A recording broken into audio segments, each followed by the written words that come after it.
Assalamualaikum warahmatullahi wabarakatuh.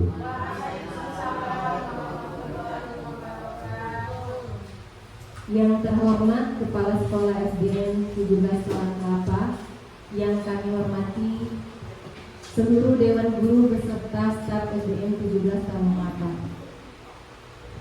Alhamdulillah, tak lupa kita panjatkan puji syukur kehadirat Allah Subhanahu wa Ta'ala, yang mana di siang hari ini kita masih diberi kesempatan kesehatan untuk melaksanakan rutinitas kita, khususnya di kegiatan desiminasi calon guru penggerak angkatan 11, yaitu dari SDN 17 Talang Kelapa.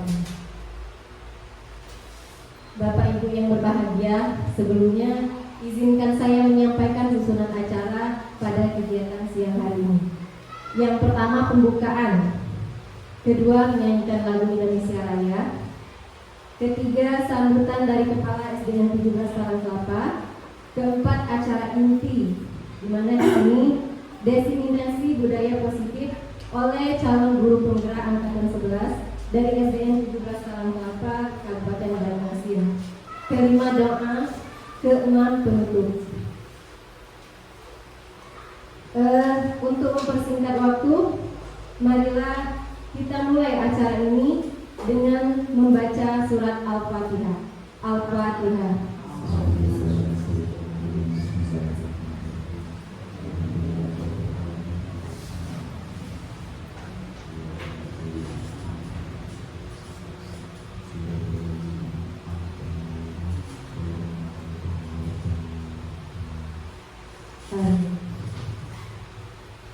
Kita lanjutkan dengan acara yang kedua, yaitu menyanyikan lagu Indonesia Raya. Kepada Ibu Bapak dimohon untuk berdiri.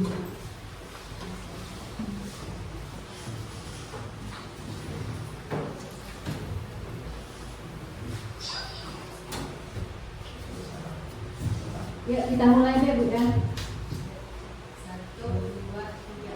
Indonesia tanah airku, tanah tumpah darahku. Di sanalah aku berdiri, jadi pandu ibuku.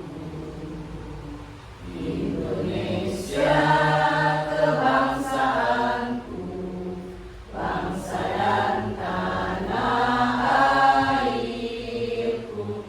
Marilah kita berseru, Indonesia bersatu. Hiduplah tanahku, hiduplah negeriku, bangsaku, rakyatku semuanya. Bangunlah jiwanya, bangunlah badannya untuk Indonesia Raya. Indonesia Raya, merdeka, merdeka, tanahku, negeriku yang ku cinta. Indonesia Raya, merdeka, merdeka, hiduplah Indonesia Raya. Indonesia Raya, merdeka, merdeka, tanahku, negeriku yang ku cinta. Indonesia Raya, merdeka, merdeka, hiduplah Indonesia Raya. Bapak Ibu silakan duduk kembali. Selanjutnya, sambutan dari Kepala SDN 17 Talang Kelapa oleh Ibu Yulian Diani SPD MPD. Kepada Ibu Yuli, waktunya kami persilakan.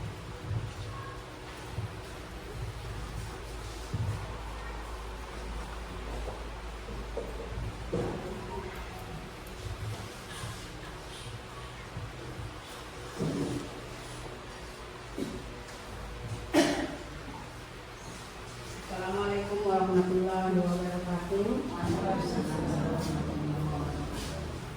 Alhamdulillahirabbil alamin wassalatu wassalamu ala asrofil anbiya'i wal mursalin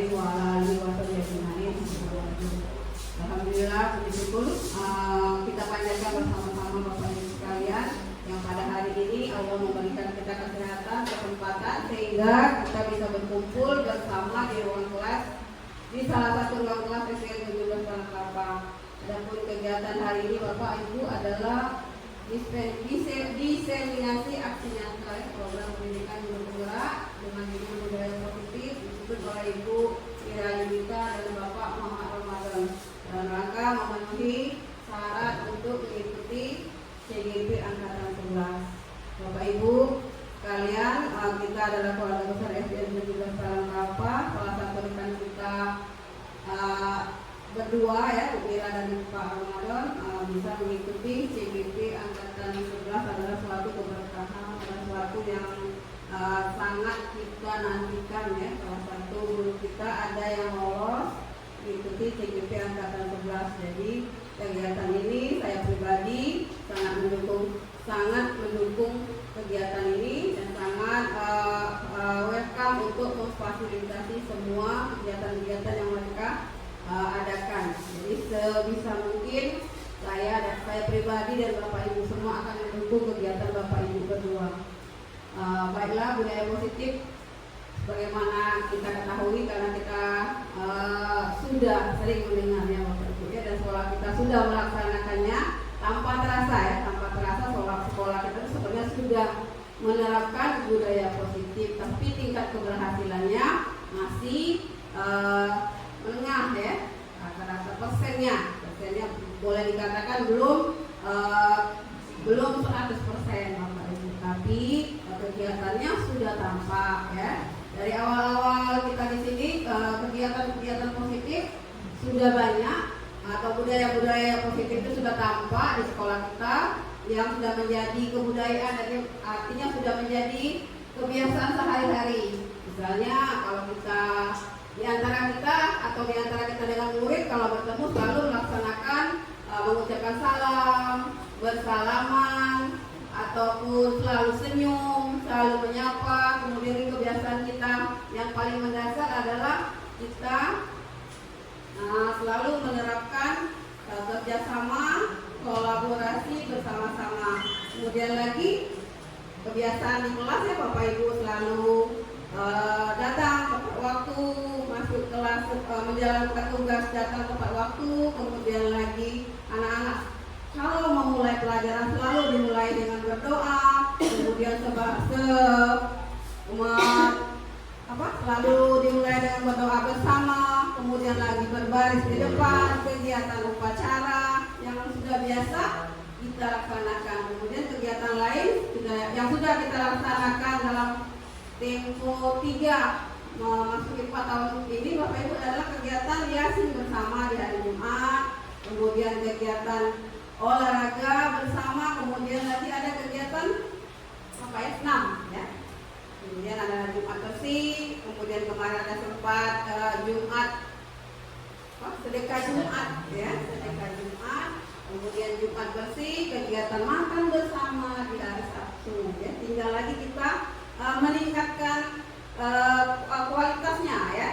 Kemarin kalau kualitasnya masih di bawah, insya Allah tahun-tahun ke depan kita bisa meningkatkan lebih intens lagi kegiatan itu. Kemudian budaya positif yang sudah kita lakukan kalau bisa kita tingkatkan lagi, baik disiplin kita pribadi, disiplin kerja, disiplin waktu, dan disiplin yang lainnya Bapak Ibu ya. Semoga kegiatan ini akan membawa berkah dan manfaat bagi kita semua, terkhusus bagi Bapak Ramadan dan Ibu Ira Yunita. Saya kira kalau tidak perlu diragukan lagi ya dukungan dari rekan-rekan guru sekalian untuk kesuksesan Bapak Ibu berdua. Semoga sampai selesai program ini dapat berjalan lancar, sukses, dan hasilnya membahagiakan. Sambutan dari saya, akhirul kalam, saya ucapkan terima kasih pada Allah, saya mohon ampun. Saya akhiri dengan wassalamualaikum warahmatullahi wabarakatuh. Waalaikumsalam warahmatullahi wabarakatuh. Terima kasih kami ucapkan kepada Ibu Yuliantiani. Kemudian kita lanjutkan ke acara inti, yaitu diseminasi budaya positif yang akan dibawakan oleh 2 calon guru penggerak dari SDN 17 Palangkaraya angkatan 11. Tapi sebelum itu kita akan mengadakan ice breaking Bapak Ibu, yang akan langsung dipandu oleh Bapak Ramadan dan langsung dilanjutkan diseminasi untuk materi yang disajikan oleh Bapak Komandan. Pada Bapak Komandan kami silakan. Terima kasih. Baiklah. Assalamualaikum warahmatullahi wabarakatuh. Waalaikumsalam warahmatullahi wabarakatuh. Kami dengan Bu Mira Yunita akan mendiseminasikan aksi nyata kami, yaitu yang bertema budaya positif. Sebelum itu kami akan mengadakan speaking Bapak Ibu. Untuk Bu Mira, next Bu Mira. Nah, next. Nah, ini kita speaking dulu Bapak Ibu ya. Bapak Ibu, kami meminta siapkan atau sobekkan sebuah kertas kosong dan tuliskan barang berharga atau benda berharga yang dimiliki Bapak Ibu.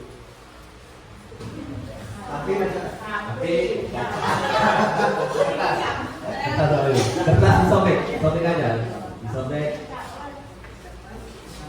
Dan Bapak Ibu tuliskan benda berharga yang Ibu miliki saat ini. Bebas Bapak Ibu, maupun dari benda mati, benda hidup, bebas. Ibu tuliskan benda yang paling berharga.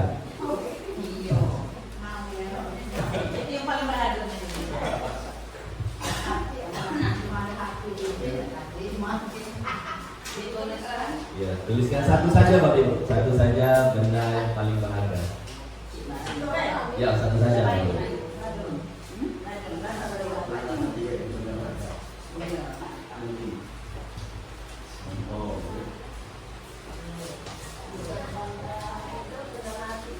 Bebas, benda hidup, benda mati, sobekkan, Ibu. Ya.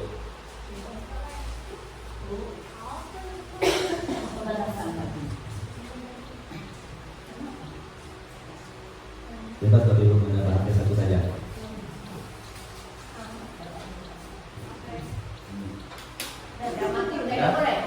Sudah Ibu Bapak Ibu tulis benda berharga? Sudah. Sekarang benda kertas yang Ibu tulis itu Ibu genggam kepal sekuat-kuatnya Bapak Ibu ya. Sekuat-kuatnya. Sekarang sudah Ibu genggam, lalu Ibu kepal. Sekarang kami meminta dua Bapak Ibu maju ke depan. Ini nah, Bu Linda, ya Bu. Bu Linda, ada lagi Bapak Ibu bersedia untuk maju ke depan? Ya, Bu Ismari. Ini SDK kali ini berhubungan dengan budaya positif Bapak Ibu ya. Waalaikumsalam. Iya. Sudah Bapak Ibu, sekarang Bapak Ibu perhatikan dari Ibu Linda dan Ibu Cici. Sekarang Ibu Linda, Bu Cici saling menghadapkan itu Bapak Ibu.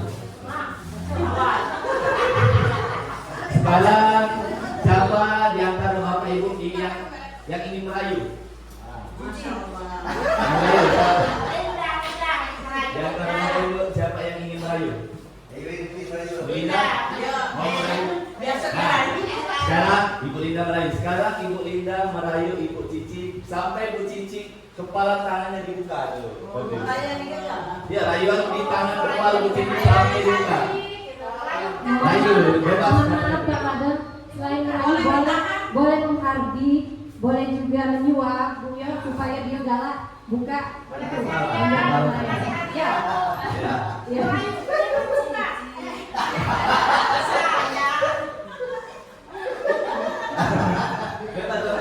Sampai Bu Cici.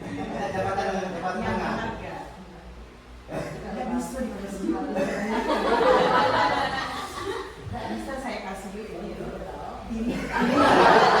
ini menyangkut saya sendiri.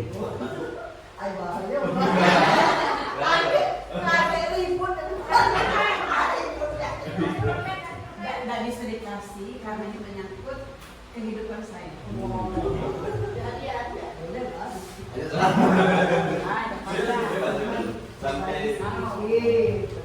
Harus sampai terbuka.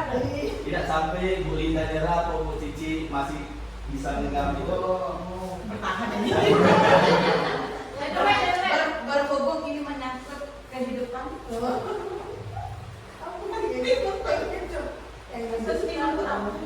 Waktu lagi sedikit pasti. Kalau dia nanya baik, kalau diambil yuk Winda, habis aku yuk. Pola. Tidak bisa sih Pak. Jangan masuk habis. Jangan itu lagi. Jadi Winda mau Winda, aku tidak bisa kasih ini. Kalau aku kasih ini yuk Winda, aku tidak ada lagi Winda. Susah aku yuk. Bener yuk. Bener yuk. Masya Allah. Ya Allah ya Allah. Aku kasih jemur yuk. Tapi tidak boleh kasih kayu yuk. Yuk tepuk tangan untuk Ibu Lida dan Bu Cici. Nah, Karena isinya apa Pak? ya itu Bu Lida, Bu Cici masih ini. Sekarang aku ingin bertanya kepada Bu Cici. Tadi Bu Cici, kenapa Ibu Cici buka kepalanya? Alasan Ibu Cici apa Bu? Karena apa Bu? Karena rasa hormat. Beliau adalah orang yang saya hormati, tetapi saya tidak memberi yang saya katakan, saya hanya mengasih tahu. Terima kasih kepada Bu Cici. Mama dan mau tahu apa itu yang saya ketahui? Jalan. Yuk, silakan Bu. Bu Cici sama Bu Lida silakan duduk. Sekarang beri tepuk tangan untuk Bu Cici dan Bu Lida. Nah, jadi kesimpulannya dari streaming ini Bapak Ibu ya, maupun Bapak Ibu buka kepala tangan Ibu Bapak tadi, maupun Bapak Ibu sampai Ibu pertama sampai tutup kembali, itu jadi kontrol kendali Bapak Ibu itu Bapak Ibu. Itu anggap aja sebuah kepala itu sebuah di dalam kelas Bapak Ibu, di dalam kelas. Jadi kelas yang Bapak Ibu pegang itu Bapak Ibu kendalikan sendiri, apapun itu, maupun dari luar, masukan dari luar, maupun masukan dari dalam, maupun masukan positif maupun negatif, itu Bapak Ibu kendalikan kelas Ibu sendiri. Jadi itu SPK kita Bapak Ibu ya. Jadi untuk selanjutnya itu untuk Bu Mira, next Bu Mira, ini materi langsung itu Bapak Ibu ya. Kembali Bu.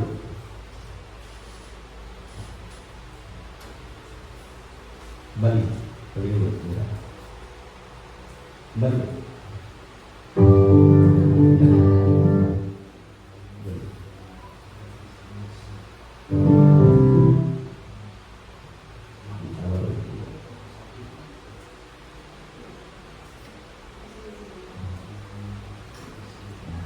Jadi tema kita budaya positif kali ini ada 8 materi Bapak Ibu ya. Yang pertama yaitu disiplin positif, yang kedua nilai-nilai kebajikan, yang ketiga teori motivasi perilaku manusia, keempat hukuman dan penghargaan, kelima keyakinan kelas, keenam kebutuhan dasar, ketujuh 5 posisi kontrol, dan yang terakhir segitiga restitusi. Next video.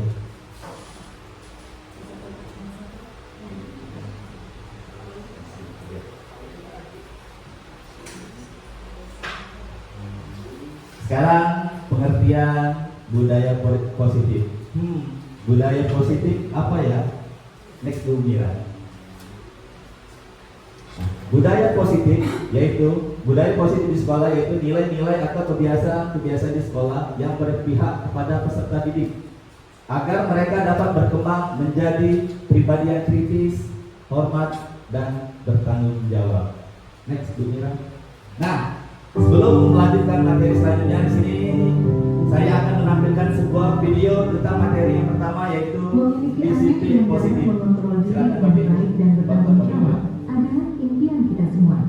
Disiplin positif adalah salah satu metode yang bisa dipakai untuk mewujudkannya. Inti dari disiplin positif di lingkup pendidikan adalah pendekatan untuk mendidik dan membina peserta didik yang bertumpu pada upaya membangun pemikiran dan perilaku positif, di mana dalam pelaksanaannya ada kebebasan dan aturan yang disepakati. Saat berdialog dengan para pendidik, hampir seluruhnya punya kesamaan, pernah mengalami terlambat ke sekolah, tidak mengerjakan PR, bolos, berkelahi, dan berperilaku tidak tepat lainnya. Akibatnya, mereka mendapat hukuman seperti membersihkan ruangan kelas, lari keliling lapangan, dipukul, dicubit telinganya, dipermalukan, dan lain sebagainya. tersebut kemudian tanpa disadari diterapkan kembali pada anak didiknya. Kemudian hal ini akan terus berulang diwariskan dari generasi ke generasi. Hukuman pada umumnya menyebabkan rasa sakit secara fisik, emosional, atau bahkan keduanya. Istilah corporal punishment meliputi hukuman fisik dan non-fisik yang bertujuan menyakiti atau menimbulkan rasa tidak nyaman. Contoh hukuman fisik memukul, menampar, dan menendang. Sedangkan hukuman non-fisik diantaranya meremehkan, menghina, atau mengancam. Apakah setiap perilaku anak yang tidak tepat harus selalu direspon dengan hukuman? Disinilah pentingnya bagi kita memahami tahap perkembangan anak agar dapat merespon perilaku mereka dengan tepat. Setiap anak memiliki kecepatan pertumbuhan yang berbeda-beda. Sangat penting bagi pendidik untuk memahami dengan baik konsep tumbuh kembang anak agar dapat memegangnya sebagai prinsip dasar proses mendidik. Anak usia balita biasanya senang berlarian, sementara anak usia sekolah dasar cenderung lebih mempercayai guru dan teman-temannya. Kemudian anak SMP yang ada di masa pubertas sedang mencoba hal baru dan sedang mengembangkan identitasnya. Apa yang dilihat dan didengar secara terus-menerus akan menjadi keyakinan bagi mereka dan sekaligus bentuk ekspresi serta perilakunya. Lalu, bagaimana mengatasi konflik ketika perilaku anak tidak sesuai dengan harapan orang dewasa? Konsekuensi logis di dalam disiplin positif lanjut jawabannya. Konsekuensi logis adalah konsep paling dasar dalam logika. Dalam pendidikan, konsekuensi logis fokus pada solusi. Anak akan diajari mentaati aturan atas dasar kesadaran dan tanggung jawab. Anak juga mendapat penjelasan mengenai konsekuensi tindakan dan empati. Ada 2 syarat kondisi dan 4 prinsip dalam penerapan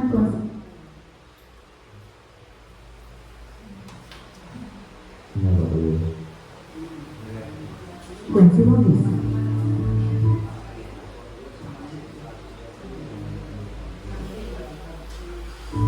Dua syarat kondisi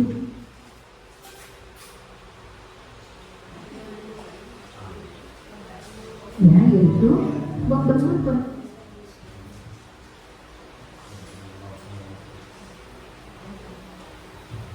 itu belum mengoreksi perilaku. video singkat tentang disiplin positif tentang hukuman dan Ya, selalu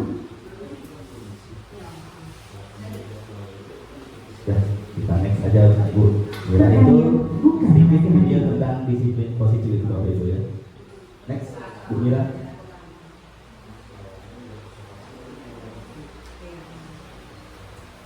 Nah, sekarang what is disiplin? Apa itu disiplin? Nah, di sini Bapak Ibu ada yang mau menjelaskan arti dari disiplin? Dikit aja. Apa yang tertanam di Bapak Ibu tentang disiplin? Menurut aturan yang ada di sekolah. Iya, Menurut saya disiplin itu apa yang aturan yang ada di sekolah harus kita patuhi. Terima kasih kepada Pak Edi. Jadi dari kesimpulan dari Pak Edi yaitu disiplin itu harus mentaati apa yang ada peraturan-peraturan di sekolah. Ada lagi Bapak Ibu? Apa itu disiplin? Kalau nggak ada, next Bu Mira. Nah, ketika mendengar kata disiplin, apa yang terbayang yang benar? Yang di benak Anda, apa yang terlintas di pikiran Anda? Kebanyakan orang menghubungkan kata disiplin yaitu dengan tata tertib, teratur, dan kepatuhan dan peraturan. Kata disiplin juga sering dihubungkan dengan hukuman. Padahal itu sungguh berbeda. Karena belajar tentang disiplin positif tidak harus dengan memberi hukuman. Justru itu adalah salah satu alternatif terakhir dan kalau perlu tidak digunakan sama sekali. Next, Bu Mira. Nah, ini menurut Ki Hajar Dewantara, di mana ada kemerdekaan, disitulah harus ada disiplin yang kuat. Sungguh pun disiplin itu bersifat self-disiplin, yaitu artinya kita sendiri yang mewajibkan dan kita dengan sekeras-kerasnya. Tetapi itu sama saja, sebab jikalau kita tidak cakap melakukan self-disiplin, wajiblah penguasa lain mendisiplin diri kita. Dan peraturan demikian itulah harus ada di dalam suasana yang merdeka. Ki Hajar Dewantara Pemikiran Konsepsi mundur sebentar. Peladanan Sikap Merdeka, cetakan kelima 2013, halaman 470. Next, Bu Mira. Nah, ini saya simpulkan pengertian disiplin yang saya artikan, yaitu disiplin adalah kemampuan memerintah diri sendiri dalam mengontrol dan menguasai diri untuk memilih tindakan yang mengacu pada nilai-nilai yang kita hargai dengan penuh tanggung jawab tanpa terperintah orang lain. Jadi kesimpulan disiplin itu yaitu mulainya dari diri kita sendiri, bergerak dari diri kita sendiri, itulah arti disiplin. Disiplin itu tanpa disuruh orang lain. Nah, tujuan disiplin di sini yaitu di sekolah, dalam penerapan di sekolah, agar terbentuknya murid-murid yang berkarakter, berdisiplin, santun, jujur, peduli, bertanggung jawab, dan merupakan pembelajar sepanjang hayat sesuai dengan standar kompetensi lulusan yang diharapkan. Next, Bu Mira. Nah, tadi tentang disiplin. Ada disiplin pasti ada nilai-nilai kebajikan. Nilai-nilai kebajikan ini yaitu nilai kebaikan, Bapak Ibu ya. Nah, nilai kebajikan adalah sifat-sifat positif manusia yang merupakan tujuan mulia yang ingin dicapai setiap individu. Nilai-nilai tersebut bersifat universal dan lintas bahasa, suku bangsa, agama maupun latar belakang. Setiap perilaku atau perbuatan memiliki suatu tujuan.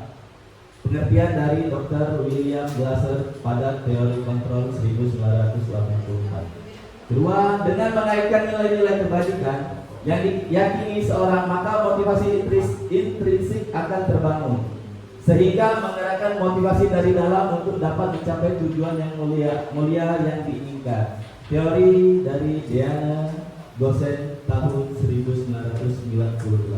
Yang ketiga, nilai-nilai kebajikan yang ingin dicapai oleh setiap anak Indonesia, kita dikenal dengan profil belajar Pancasila. Yang pertama yaitu beriman, bertakwa pada Tuhan Yang Maha Esa, berkebinekaan global, mandiri, kreatif, bernalar kritis, dan lain bergotong royong. Next, Bu Mira.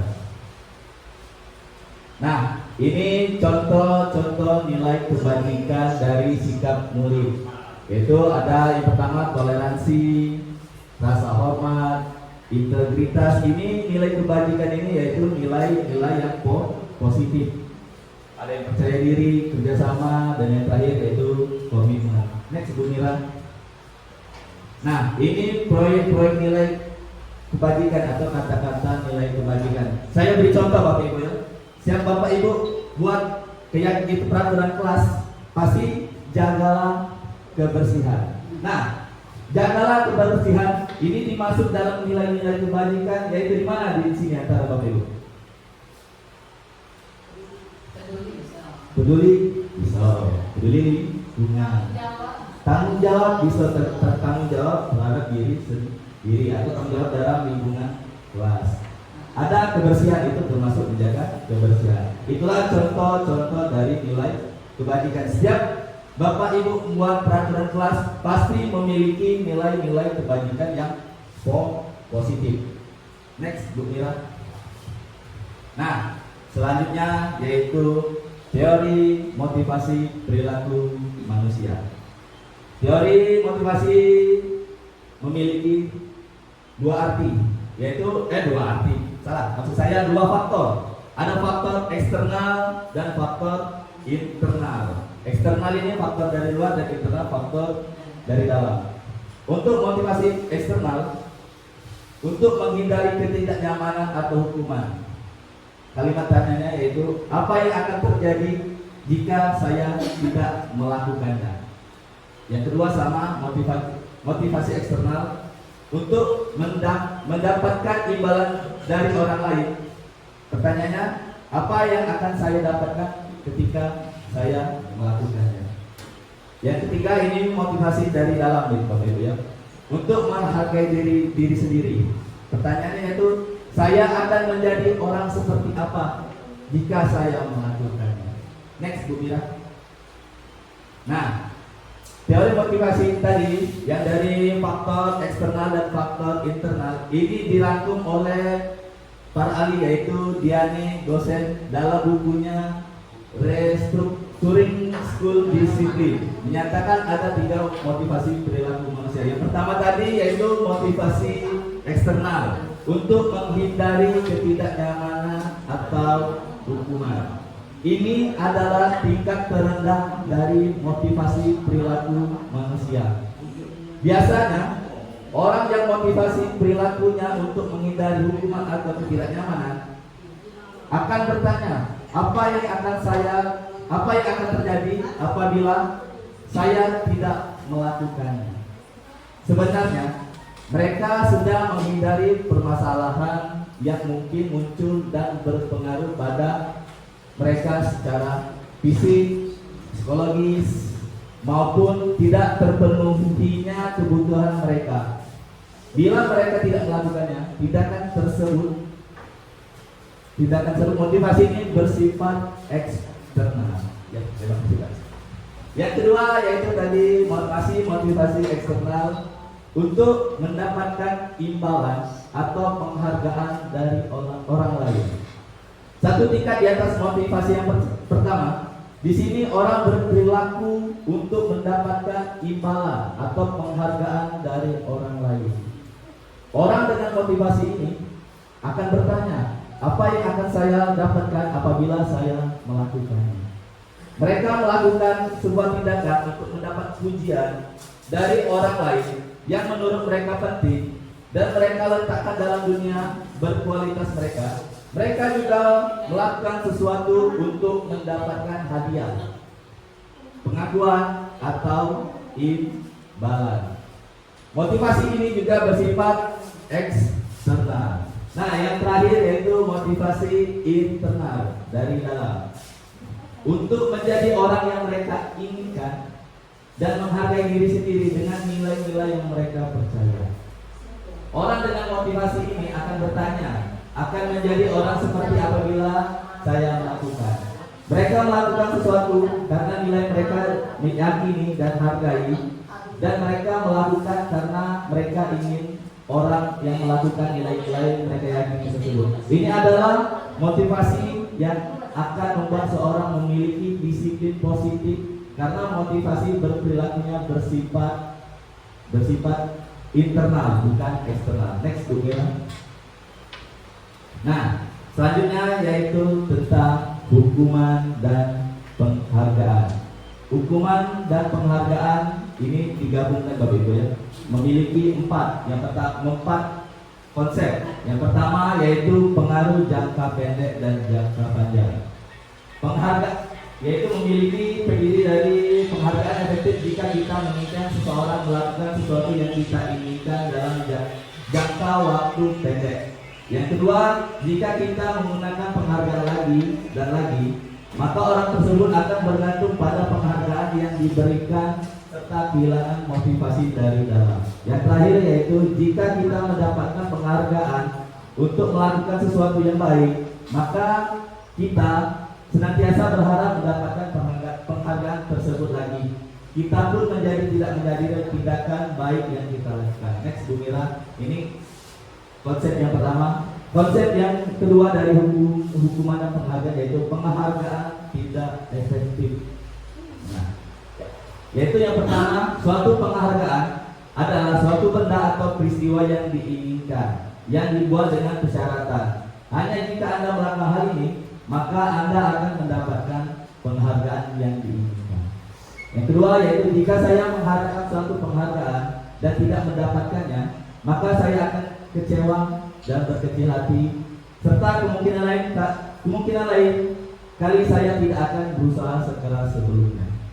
Yang ketiga yaitu jika kita memberikan sesuatu yang penghargaan untuk melakukan, maka kita harus terus-menerus memberikan penghargaan itu jika kita ingin orang tersebut meneruskan perilaku yang kita inginkan. Yang terakhir yaitu orang yang berusaha berhenti merokok atau orang yang berusaha diet, menguruskan badan, bila diberikan penghargaan pasti tidak berhasil. Contohnya misal kita kasih motivasi, penghargaan. Misalnya tadi contoh tadi yaitu kita berusaha diet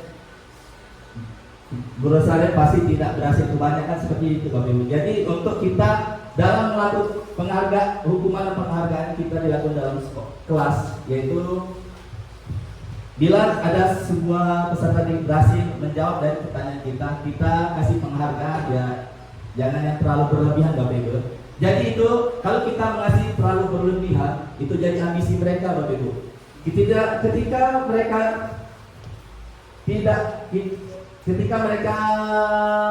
punya ambisi itu, yang ingin mendapatkan penghargaan atau imbalan yang cukup besar, meraih mereka pasti mau itu lagi, itu dan itu lagi Bapak Ibu. Jadi kita untuk mengasih penghargaan kepada siswa misalnya berhasil menjawab pertanyaan kita mungkin dengan cukup kasih tepuk. Tepuk itu pun suatu yang bagi mereka itu sangat berharga Bapak Ibu, karena mereka berhasil itu Bapak Ibu. Itu salah satu contoh dalam penghargaan untuk kita dalam kelas. Next Bu Mira. Nah, penghargaan merusak hubungan. Ketika seorang diberi penghargaan atau dipuji di depan orang banyak, maka yang lain akan merasa iri. Dan sebagian dari mereka akan tidak menyukai orang yang diberikan penghargaan tersebut. Pasti ada iri dan dengki Bapak Ibu. Jika seorang guru memberikan penghargaan kepada murid-muridnya, besar kemungkinan muridnya termotivasi hanya untuk menyenangkan gurunya. Mereka tidak akan bersikap jujur kepada guru tersebut. Yang ketiga yaitu penghargaan menciptakan persaingan di dalam kelas, dan persaingan menciptakan kecemasan kita dalam mengelola kelas. Yang terakhir yaitu mereka yang percaya bahwa mereka tidak memiliki kesempatan untuk mendapatkan penghargaan akan berhenti untuk mencoba melakukannya. Next, Bu Mira. Penghargaan menghukum. Penghargaan menghukum mereka yang tidak mendapatkan penghargaan, misalnya dalam sistem ranking. Nah, itu kan biasanya sebelumnya di kurikulum sebelumnya Bapak Ibu ya. Dalam sistem ranking, mereka yang mendapat ranking kedua, ini ranking kedua Bapak Ibu. Pada ranking kedua itu telah memiliki nilai paling tertinggi dari siswa yang lain, akan merasa paling dihukum. Nah, di sini mereka yang ranking 2 tuh masih, aku ini masih kalah nih gitu. Jadi mana Bapak Ibu? Dia merasa dihukum. Gitu. Nah, ada orang tuanya menarget, nak kamu harus ranking. Itu mereka sendiri jadi beban. Jadi mereka tuh dihukum. Jadi itulah kurikulum saat ini tidak melakukan sistem ranking, karena ranking itu adalah menghukum itu Bapak Ibu. Yang kedua yaitu memberikan penghargaan dan hukuman adalah hal yang sama, karena kedua mencoba mengendalikan perilaku seseorang. Yang ketiga yaitu karena orang pada dasarnya tidak suka dikendalikan dalam jangka waktu lama, penghargaan akan terlihat sebagai hukuman. Jika suatu penghargaan diharapkan, namun Anda tidak mendapatkannya, Anda akan merasa dituntut. Nah, next Bu Mira. Nah, sekarang ini ada soal tentang hukuman dan konsekuensi. Nah, ini pertama ini Bapak Ibu. mencatat 100 kali di dalam buku kalimat, saya tidak akan terlambat lagi karena terlambat ke sekolah. Itu termasuk hukuman atau konsekuensi, Bapak Ibu? Termasuk hukuman. Yang kedua, lari mengelilingi lapangan basket 2 kali karena terlambat hadir di sekolah. Itu termasuk hukuman atau konsekuensi?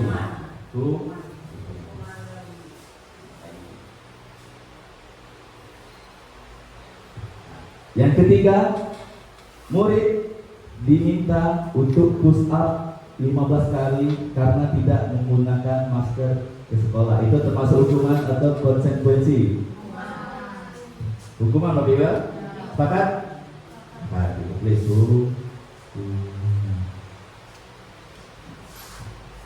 Yang keempat yaitu mengganti kertas tugas teman yang telah mereka dicoret-coret. Itu termasuk hukuman atau konsekuensi? Konsekuensi.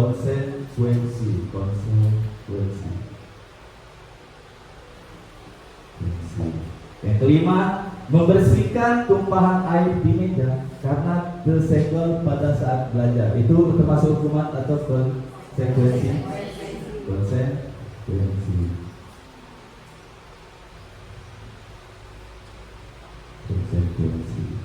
Nah, yang keenam yaitu murid disuruh untuk tidak mengenakan sepatu seharian di sekolah karena tidak mengenakan sepatu hitam. Itu hukuman atau konsekuensi, Bapak Ibu? Hukuman. Sepakat, Bapak Ibu? Hukuman. Yang terakhir, lari mengelilingi lapangan basket 2 kali karena terlambat 10 menit untuk pelajaran PJOK. Hukuman atau konsekuensi? Yakin hukuman?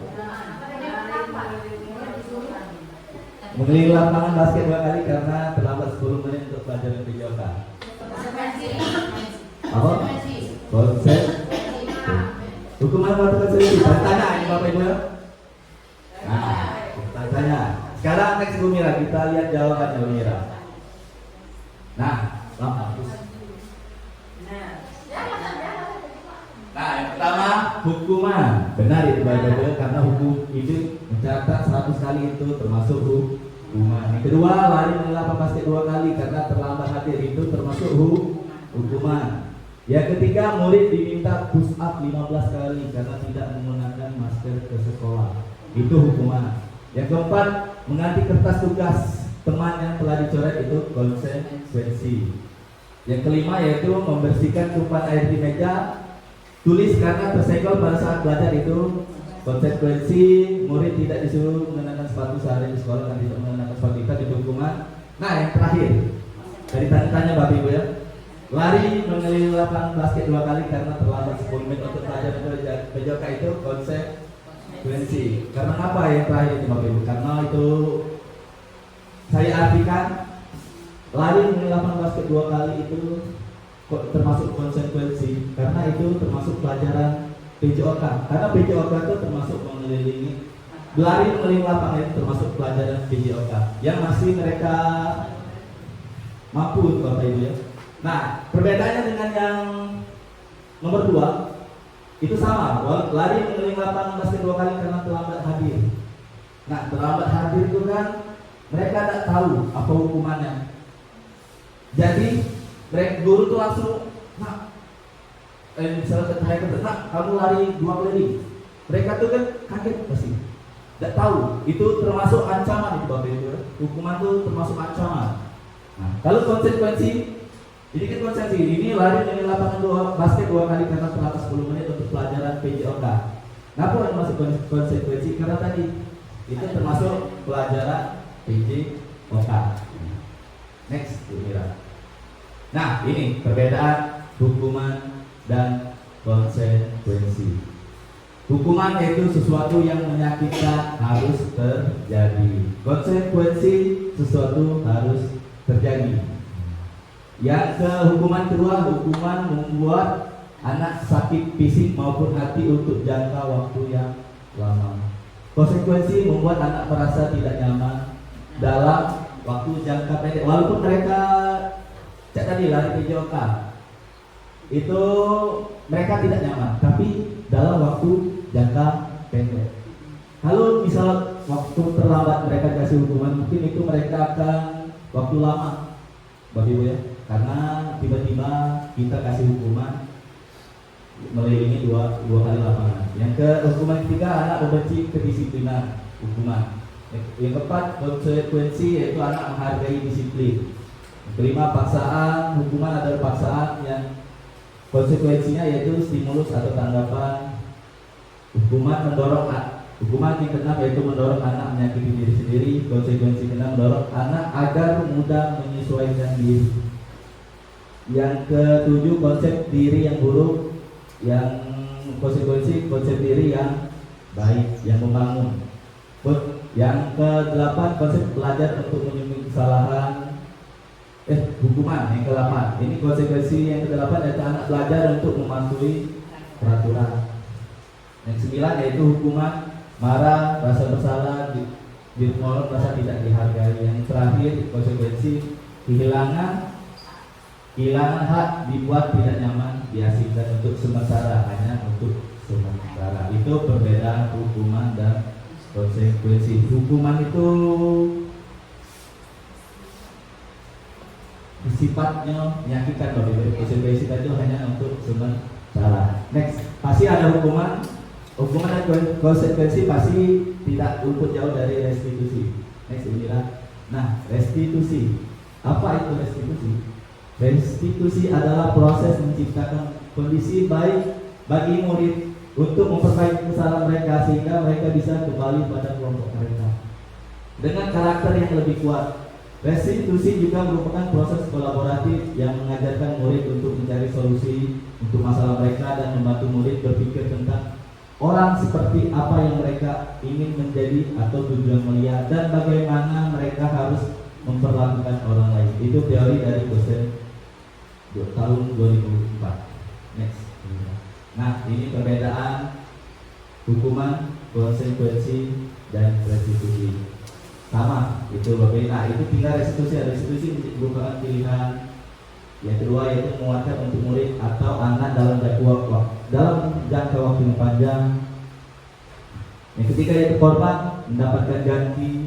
Yang keempat, murid atau anak mendapatkan penguatan. Yang kelima yaitu masalah perpecahan. Restitusi ini termasuk yang lebih positif.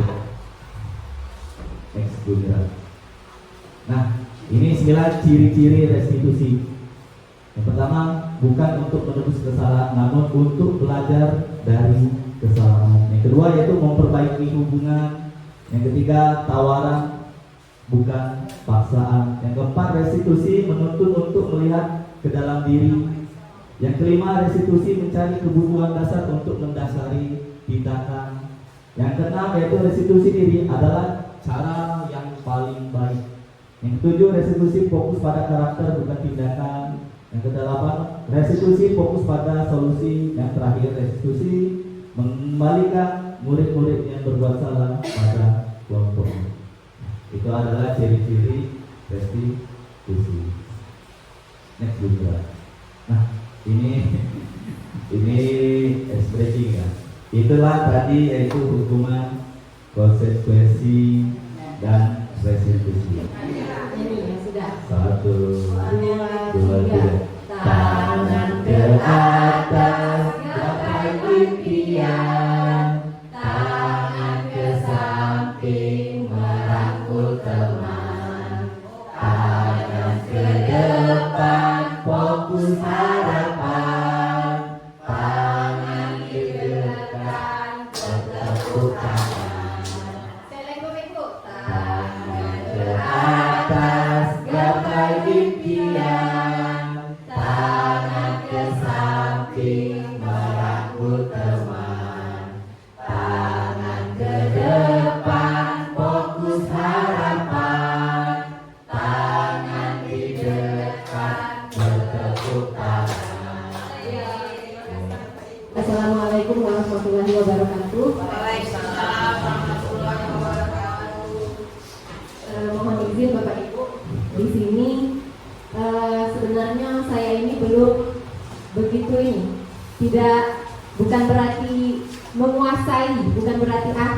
dalam hal apa yang saya jelaskan nanti. Bukan berarti ahli, bukan berarti yang tahu segala-galanya. Jadi di sini saya ingin berbagi tentang apa pengalaman yang sudah kami lewati selama kurang lebih 2 bulan ini dalam pelatihan calon guru penggerak angkatan 11 ini. Jadi kita sharing Bapak Ibu. Baiklah, di sini saya akan membawakan yang pertama yaitu keyakinan kelas Bapak Ibu. Mungkin tidak asing lagi bagi kita apa itu keyakinan kelas Bapak Ibu ya. Cuman di dulu-dulunya itu lebih sering didengar dengan peraturan kelas. Nah di sini mengapa sih sebenarnya keyakinan kelas bukan peraturan kelas? Nah nanti kita jawab sama-sama Bapak Ibu. Nah sekarang pada intinya, pada dasarnya tujuan daripada peraturan dan keyakinan kelas itu adalah untuk menciptakan budaya positif, mengarah pada hal-hal yang positif. Jadi di sini kita berusaha membuat sebuah atau mengajak rekan-rekan kita di sekolah kita untuk membuat, terutama di kelas ya Bapak Ibu, membuat suatu peraturan, kemudian kita kembangkan lagi menjadi suatu keyakinan, lanjut kita kembangkan lagi dari keyakinan tadi, muncullah lingkungan positif, dan lingkungan positif ini akan menjadi lingkungan di sekolah, sehingga di sekolah kita akan tumbuhlah yang namanya budaya positif. Jadi di sini keyakinan dan peraturan. Lanjut Pak Madam. Nah tadi sudah saya singgung Bapak Ibu, mengapa keyakinan kelas? Mengapa tidak peraturan kelas saja? Nah sekarang ada pertanyaan, mengapa kita memiliki peraturan tentang penggunaan helm pada saat mengendarai kendaraan roda 2 atau motor? Kira-kira apa tujuannya Bapak Ibu? Iya, keselamatan. Ada lagi Bapak Ibu? Selain keselamatan kira-kira? Kesehatan. Ada lagi?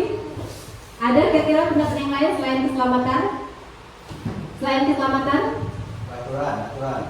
Ya, itu termasuk peraturan tadi, peraturan tentang penggunaan helm Pak Edi.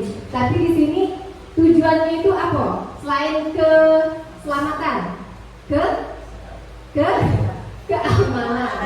keamanan. Kemudian, mengapa kita memiliki aturan dilarang membuang sampah sembarangan? Ini bukan di sekolah saja Bapak Ibu ya. Kita sering melihat ada catatan atau larangan dilarang membuang sampah sembarangan. Nah, apa tujuannya Bapak Ibu? Untuk menciptakan lingkungan menjadi bersih. Untuk menciptakan lingkungan menjadi bersih. Ada yang lain Bapak Ibu? Tidak terjadi banjir. Tidak terjadi banjir. Ada lagi Bapak Ibu? Polusi. Jadi kalau lingkungan bersih tadi apa hubungannya Bapak Ibu? Kalau lingkungan bersih, maka kata terciptalah kesehatan. Oke, lanjut Pak Madam. Nah, jadi ternyata Bapak Ibu, keyakinan kelas itu nilai yang ada pada peraturan tadi seperti keselamatan, kesehatan. Nah, itulah yang dinamakan keyakinan kelas. Jadi di sini murid di kelas itu bukan lagi mentaati peraturan, namun dari peraturan itu mereka meyakini bahwa dalam peraturan itu ada nilai-nilai yang terkandung di dalamnya, sehingga terbentuklah motivasi yang sesuai dari dalam dirinya, yaitu motivasi intrinsik yang sudah dibahas oleh Bapak Ramadan tadi. Jadi kita di sekolah ini usahakan yang mengajak juga Bapak Ibu ya, sharing juga. Memang mungkin selama ini kita itu cara mendisiplinkan anak tuh kebanyakan dari unsur ekstrinsik ya, dari luar, misalnya dengan memberi penghargaan, imbalan, kemudian hukuman ya Bapak Ibu. Nah di sini ternyata keyakinan ini akan menumbuhkan motivasi intrinsik yang bisa untuk jangka waktu yang lama. Kalau misalnya tadi jangka waktunya pendek, kalau ekstrinsik itu kan pendek Bapak Ibu ya. Bagaimana kalau kita tidak lagi memberikan imbalan kepada anak tersebut? Mungkin dia akan berhenti disiplin positifnya. Nah, tapi kalau di sini intrinsik itu muncul dari dalam diri mereka masing-masing, sehingga sadar dan yakin bahwa apa yang mereka lakukan itu memiliki nilai, sehingga terciptalah atau keinginan dari anak itu tadi untuk bertindak sesuai dengan peraturan atau keyakinan kelas tadi. Lanjut Pak Madam.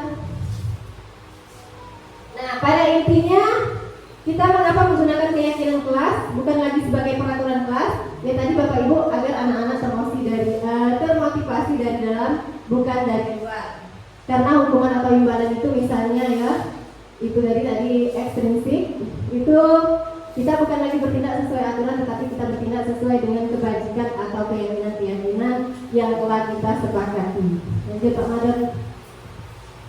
Nah, jadi keyakinan kelas ini nilai-nilai kebajikan yang universal yang disepakati secara tersirat dan tersurat lepas dari latar belakang suku negara, bahasa maupun agama. Dengan kata lain, seseorang akan lebih tergerak dan bersemangat untuk menjalankan keyakinannya daripada hanya sekedar mengikuti serangkaian peraturan tertulis tanpa makna. Jadi di sini Bapak Ibu mulai sekarang coba kita terapkan bagaimana cara membangun supaya anak itu bertindak disiplin positifnya dari dalam diri mereka, bukan karena unsur ekstrinsik tadi yang hanya bersifat sementara Bapak Ibu. Kalau dari dalam insya Allah bakal bersifat dalam jangka waktu yang panjang. Lanjut Pak Madon. Nah, adapun pembentukan keyakinan kelas itu, ini ada cara ataupun ciri daripada keyakinan kelas itu sendiri Bapak Ibu. Keyakinan kelas itu bersifat abstrak daripada peraturan yang lebih rinci dan konkret. Kemudian keyakinan kelas berupa pernyataan-pernyataan yang universal Bapak Ibu ya.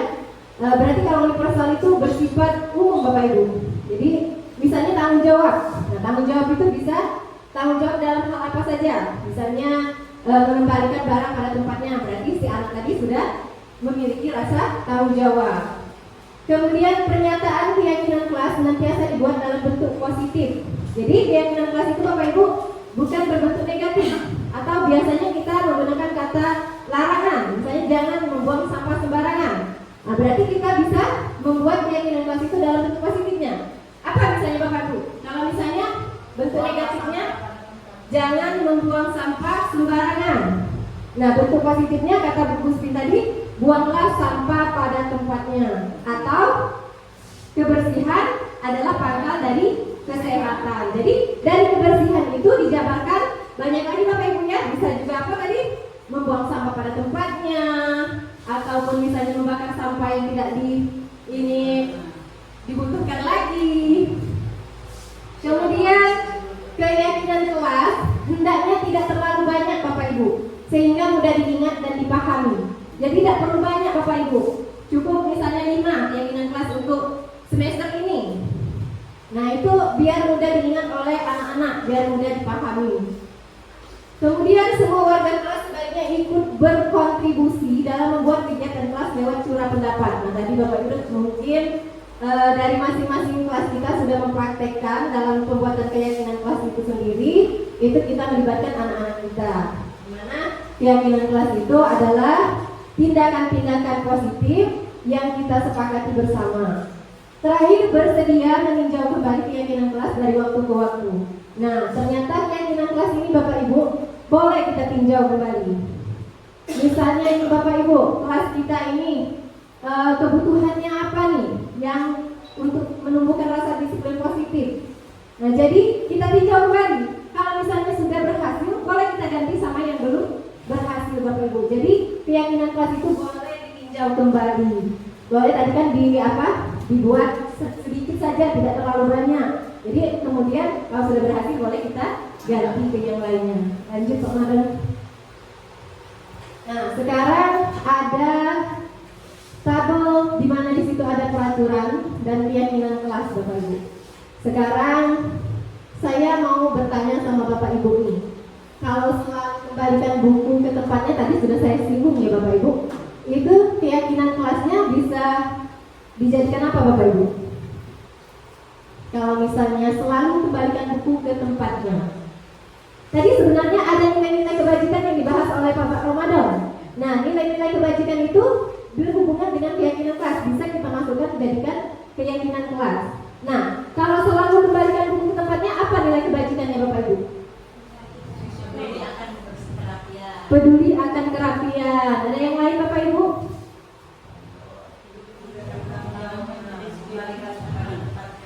Bertanggung jawab. Oke. Di sini kita Boleh Pak Madam pinjam spidol. Jadi menurut pendapat Bapak Ibu, kita ambil yang bertanggung jawab Bapak Ibu ya. Karena nilai-nilai kebajikan tadi salah satunya itu bertanggung jawab. Kemudian dilarang mengganggu orang lain Bapak Ibu. Apa nilai kebajikannya kira-kira? Atau bisa dijadikan keyakinan kelas? Kalau yang pertama itu bertanggung jawab, kalau dilarang mengganggu orang lain, kenyamanan. Selain kata kenyamanan, ada lagi kata yang lain, Bapak Ibu? Menyayangi. Menyayangi atau kenyamanan.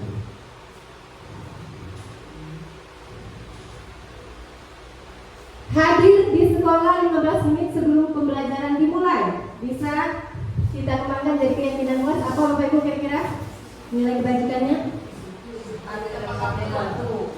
Nama Bapak Ibu? Disiplin. Ada lagi Bapak Ibu? Disiplin waktu.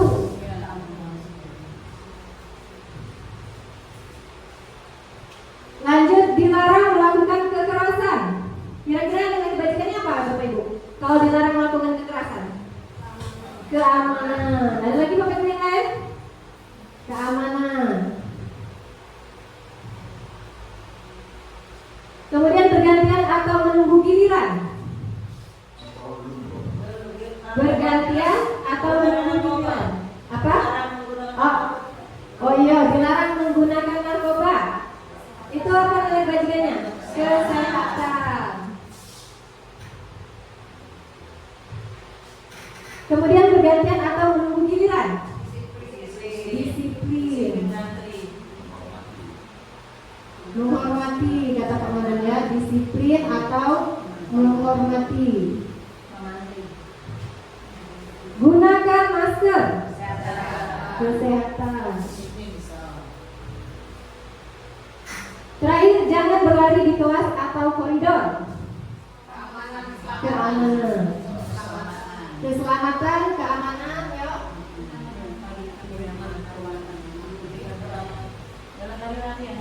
Nah, sekarang coba Bapak dan kita lihat apa sebenarnya keyakinan kelas dari peraturan yang sudah ada di situ. Ya, yang pertama tanggung jawab Bapak Ibu. Jadi nilai kebajikan daripada selalu kembalikan buku ke tempatnya itu tanggung jawab. Jadi mengajarkan anak itu bertanggung jawab Bapak Ibu, disiplin positifnya. Kemudian dilarang mengganggu orang lain. Berarti menghormati orang lain dan diri sendiri. Dengan kita tidak mengganggu orang lain, ya berarti kita menghormati diri sendiri juga. Kemudian hadir di sekolah 15 menit sebelum pelajaran dimulai itu menghormati orang lain, komitmen pada tujuan atau berkomitmen. Dilarang melakukan kekerasan, ya berhubungan dengan keselamatan, juga menghormati orang lain. Dilarang menggunakan narkoba, itu kesehatan. Bergantian atau menunggu giliran, menghormati orang lain atau kesabaran. Gunakan masker, kesehatan dan keselamatan. Jangan berlari di kelas atau koridor, keselamatan atau keamanan. Itu jadi Bapak Ibu ya. Jadi nilai-nilai kebajikan itu kita jadikan keyakinan kelas. Jadi bukan lagi peraturan. Lanjut Pak Madam. Nah, untuk selanjutnya Bapak Ibu, kebutuhan dasar manusia. Apa sih hubungan kebutuhan dasar manusia ini dengan disiplin positif? Jadi Bapak Ibu, manusia itu pada dasarnya dari lahir memiliki kebutuhan dasar. Jadi seluruh manusia itu memiliki tujuan tertentu, yaitu memenuhi kebutuhan dasarnya. Ini menurut William Glasser. Jadi kebutuhan dasar manusia itu jika tidak terpenuhi, maka seseorang itu cenderung melakukan hal-hal negatif. Karena di sini menuju kepada nilai positif, maka kebutuhan dasar itu harus dipenuhi agar si anak tadi bisa berperilaku positif. Lanjut Pak Madam. Nah, ini Bapak Ibu ya, jika kebutuhan dasar tidak dapat terpenuhi secara memadai, maka seseorang akan mengalami emosi negatif. Contohnya misalnya di kelas Bapak Ibu terjadi sama anak-anak kita.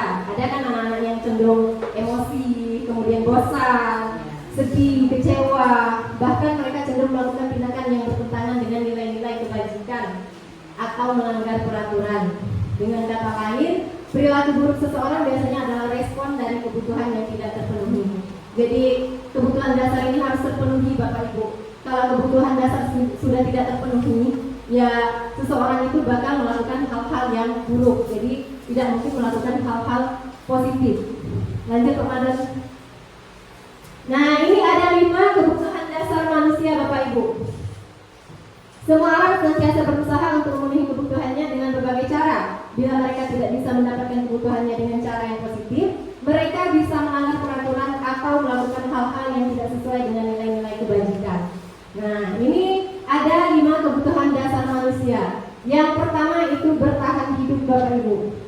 Jadi kebutuhan yang pertama itu bertahan hidup. Bagaimana kita mempertahankan hidup kita Bapak Ibu?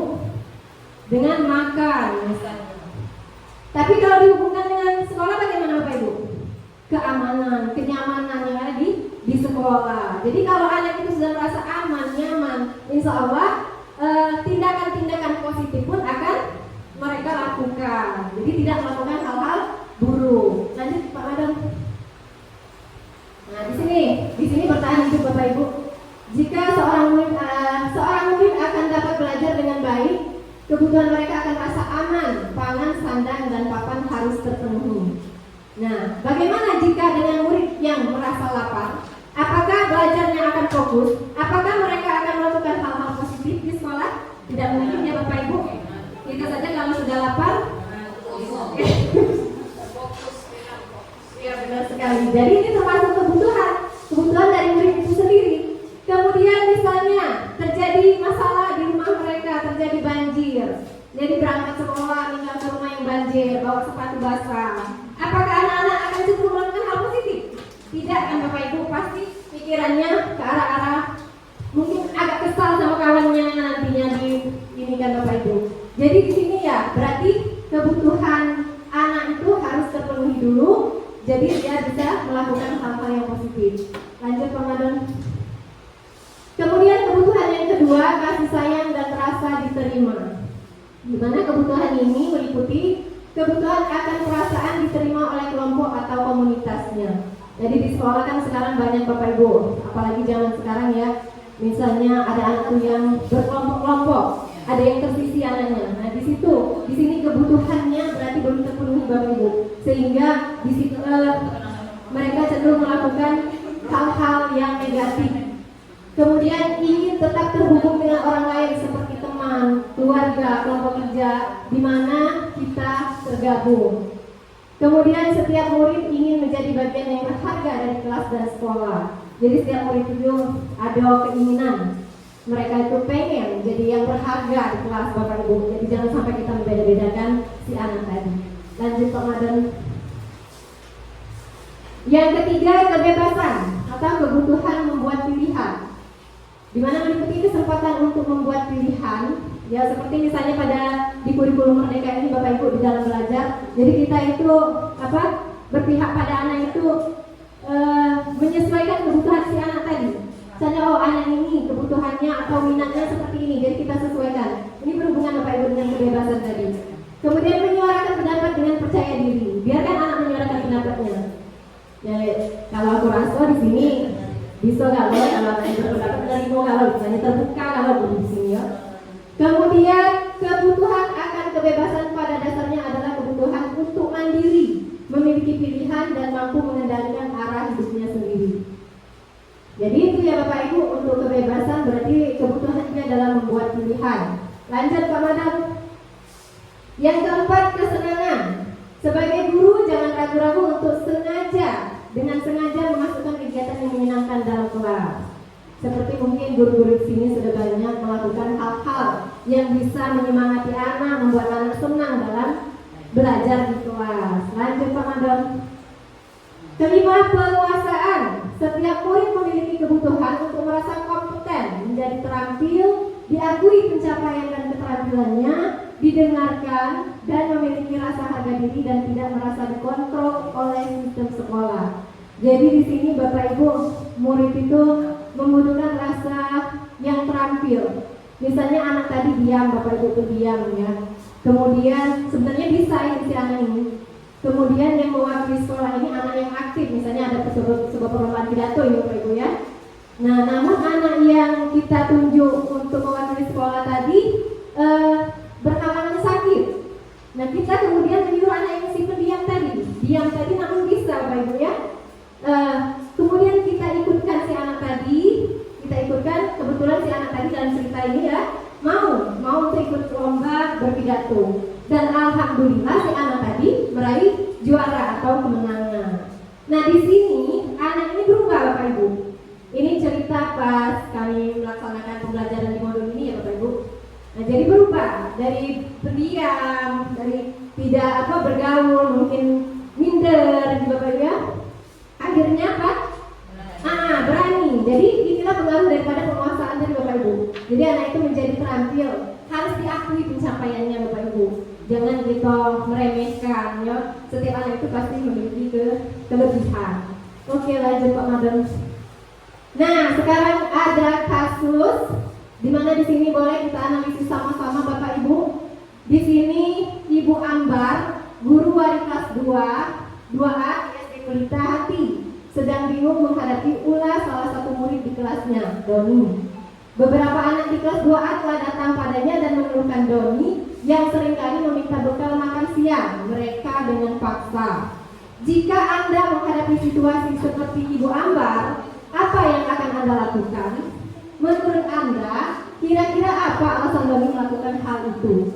Nah, sini siapa yang mau berpendapat boleh Bapak Ibu silakan. Jika Anda ada di posisi Ibu Ambar, boleh Bapak Ibu, apa yang akan Anda lakukan dalam menghadapi si Doni tadi? Ya, Bapak Ibu silakan. Bu Cici, Bu Tutut, Bu Cici.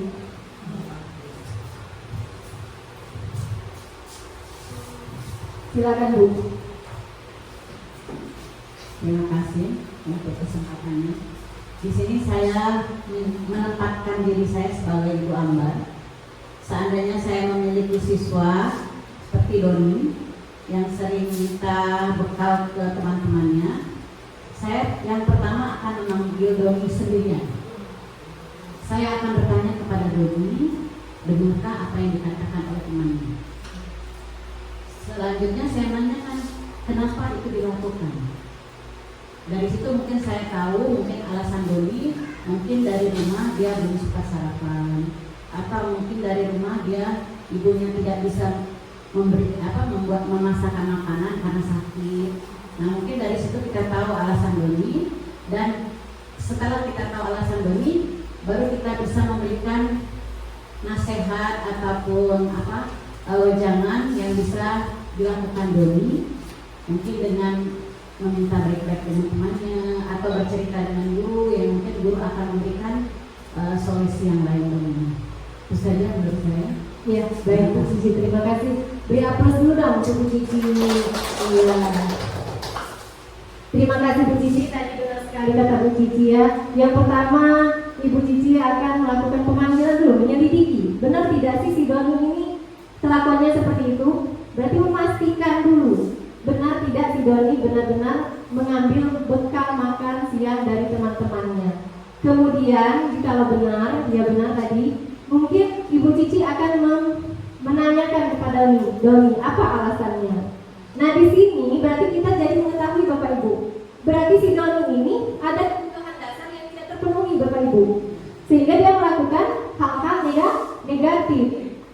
Jadi meninggalkan disiplin positif tadi. Jadi benar kata Bu Cici, dari sekian alasan Doni tadi berarti kita tahu, oh berarti kebutuhan si Doni yang belum terpenuhi ini apa gitu. Coba Pak Madal lanjut. Nah, di sini Bapak sebaiknya mencari tahu alasan Doni melakukan tindakan tersebut agar mengetahui kebutuhan mana yang sedang berusaha dipenuhi oleh Doni. Jadi kebutuhan sebaiknya kalau kita menghadapi anak-anak yang bermasalah Bapak Ibu, kita lakukan yang seperti ini dulu. Jadi kalau kita melakukannya, jadi kita tahu apa sih kebutuhan anak itu yang tidak terpenuhi, sehingga kita berusaha untuk memenuhi Bapak Ibu agar si anak ini melakukan tindakan yang positif, sehingga melakukan budaya yang positif. Lanjut Pak Madam. Kebutuhan dasar yang tidak terpenuhi dapat berakibat pada perilaku buruk murid. Maka kita sebagai guru harus mencari tahu alasan dari suatu tindakan yang melanggar melalui percakapan dengan pendekatan disiplin positif. Jadi itu tadi ya Bapak Ibu, kita melakukan pendekatan seperti yang dibicarakan oleh Bu Cici tadi. Lanjut Pak Madon. Nah, sekarang kita beralih ke 5 posisi kontrol Bapak Ibu. Jadi dalam pendidikan atau pelatihan kami di calon guru penggerak ini, sebenarnya saya baru tahu Bapak Ibu, ternyata ada 5 posisi kontrol kita sebagai pendidik Bapak Ibu. Yang pertama itu adalah sebagai pembuku. Ayo, di sini siapa yang posisi kontrolnya kalau terhadap yang anak yang bermasalah itu sebagai pembuku? Ada tidak? Ada ya Bapak Ibu, masih ada. Itu sebagai penghukum. Kemudian kedua, pembuat rasa bersalah. Kalau penghukum, saya rasa sudah tahu ya Bapak Ibu bagaimana menghukum itu dengan mata melotot. Mungkin ya kita spontan ya Bapak Ibu munculnya kalau anak itu bermasalah langsung, kau ini, coba kau lari lapangan. Nah ya Bapak Ibu itu hukuman.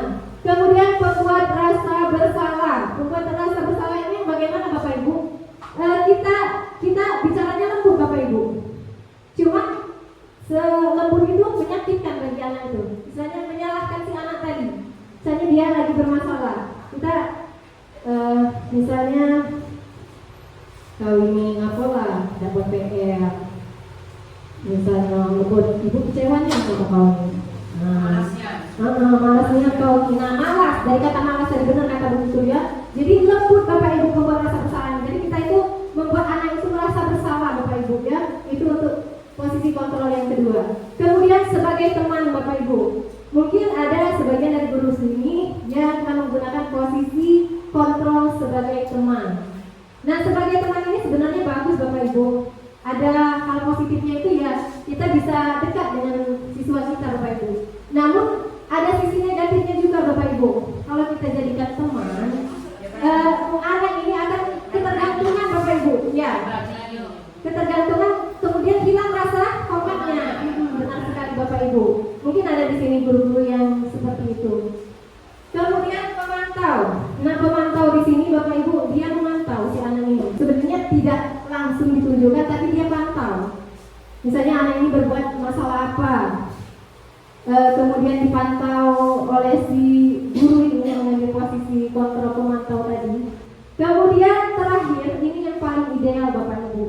Yang ini yang baru sangat saya ketahui Bapak Ibu sebagai manajer. Ternyata bukan hanya di perusahaan Bapak Ibu yang ada manajer. Ternyata kita guru ini juga ada kontrol kita sebagai manajer. Ini yang paling ideal Bapak Ibu. Ini apa? Tujuannya itu menjadikan anak itu memecahkan sendiri masalahnya Bapak Ibu. Jadi mengajari anak itu mencari solusi sendiri, kemudian bertanggung jawab, namun tetap kita kontrol dari si manajer ini Bapak Ibu. Lanjut Pak Madam. Nah, di sini ada video tentang 5 posisi kontrol. Silakan disimak Bapak Ibu.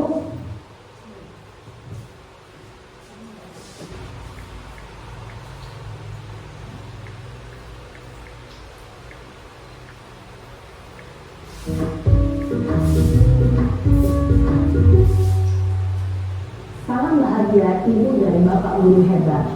Dalam penerapan disiplin positif restitusi, salah satu program yang dikembangkan adalah 5 posisi kontrol. 5 posisi kontrol dalam restitusi adalah proses perjalanan seorang pendidik agar dapat mengenali dirinya. Pada video kali ini, kita akan membahas tentang 5 posisi kontrol yang dikembangkan oleh Dian Grosser dan contoh penerapannya.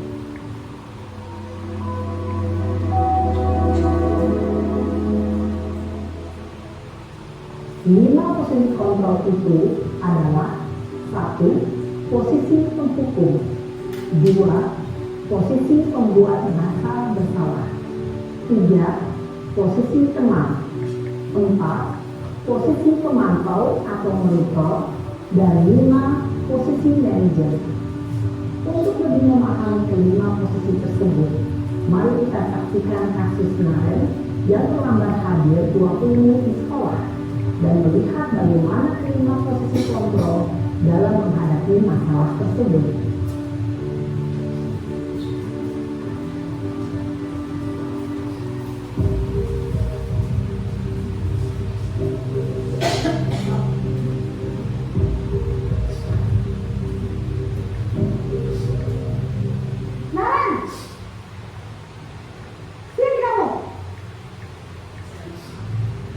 Selamat pagi Bu.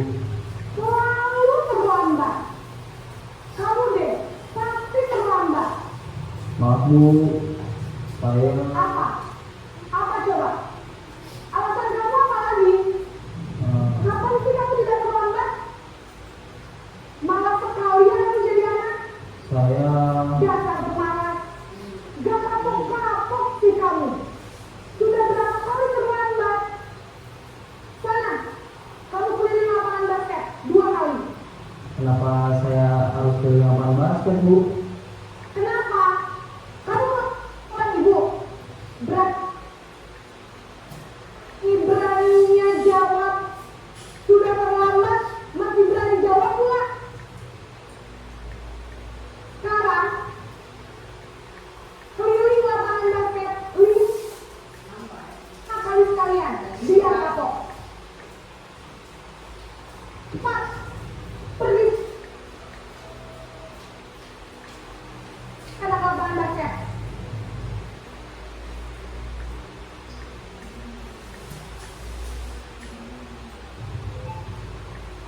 Posisi penghukum biasanya berbicara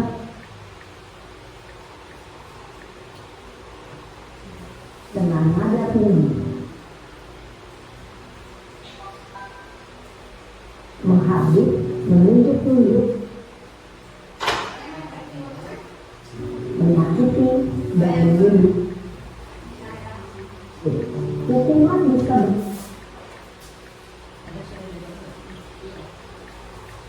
sifat fisik maupun psikis. Ibu dan bapak guru hebat.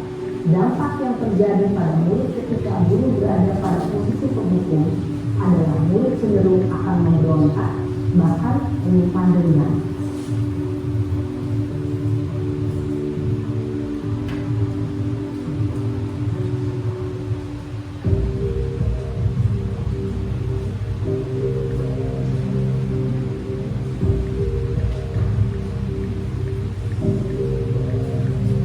Naren,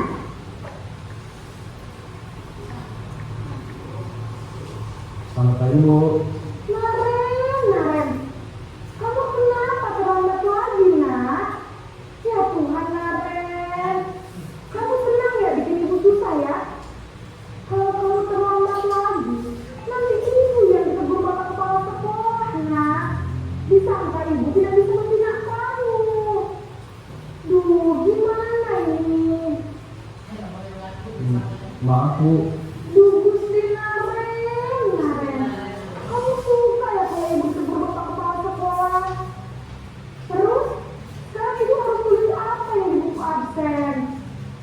Ini kamu sudah sering terlambat loh. Ibu harus apa coba? maaf Bu, maaf sekali. Ya sudah, lain kali jangan bikin ibu susah lagi anak ya. Ibu tidak akan kuat lagi kalau kamu begini terus. Bisa jantungan kalau ibu ditegur bapak kepala sekolah. Sana cepat kelas. Maaf ya Bu, maaf sekali. Posisi pembuat rasa bersalah berbicara dengan nada tenang, cenderung lembut. Namun kata-kata yang diutarakan membuat murid merasa menjadi orang yang gagal, memandang buruk dirinya sendiri, merasa tidak berharga, dan tidak sanggup membahagiakan orang lain. Ketika guru mengambil posisi pembuat rasa bersalah, murid akan menganggap dirinya yang bersalah dan ia akan menyimpan emosi negatif tersebut di dalam dirinya.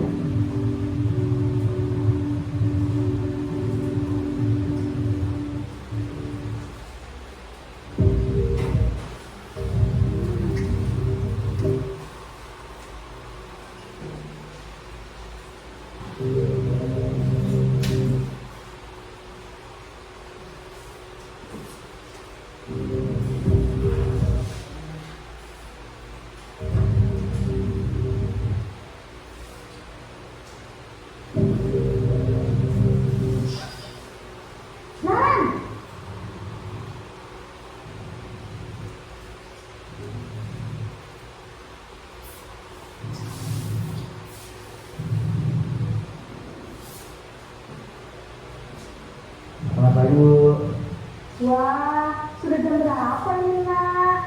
Terlambat lagi ya sayang. Iya Bu, habis istri saya lupa bangunkan saya Bu. Kamu kamu bukan anak yang paling kencang. Kok terlambat sih? Iya Bu, saya memang terlambat bangun tadi. Jadi biarpun saya lari kencang, tetap darah kencang Bu. Ya sudah sana, nanti lain kali lainnya lebih kencang lagi ya, biar gak terlambat lagi. Bikin senang ibu demi ibu, bisa kan? Bisa Bu. Ya sudah Sat, sama sekolah ibu beresin urusan absen kamu. Ada saja. Dalam aksi teman, guru berbicara dengan nada suara ramah, akrab, cenderung berpindah gurau untuk menjaga suasana tetap santai.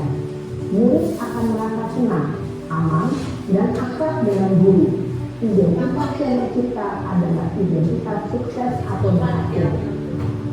Namun, perlu diingat, karena ini masih dorongan eksternal, maka ada faktor ketergantungan dari murid kepada orang tertentu.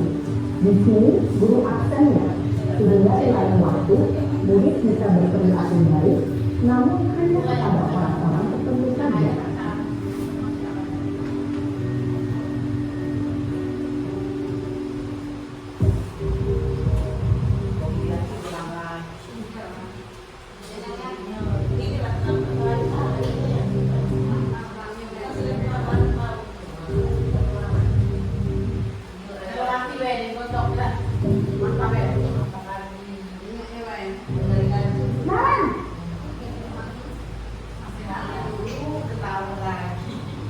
Selamat pagi Bu. Naren, apa peraturan sekolah kita tentang jam berapa kita harus masuk sekolah, nak? Kita harus di sekolah jam 7 Bu. Iya betul, sekarang sudah jam 7.20. Naren sudah tahu konsekuensinya jika terlambat hadir. Paham Bu, saya harus tinggal kelas pas jam istirahat selama 20 menit. Iya benar, konsekuensinya demikian.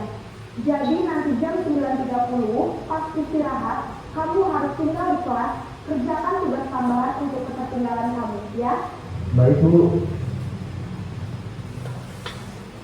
Posisi pemantau mengandalkan penghitungan atau data untuk memonitor murid. Guru mengarahkan murid berdasarkan peraturan dan kompetensi. Seorang pemantau menunjukkan bahasa tubuh dan ekspresi wajah yang datar dan cenderung formal.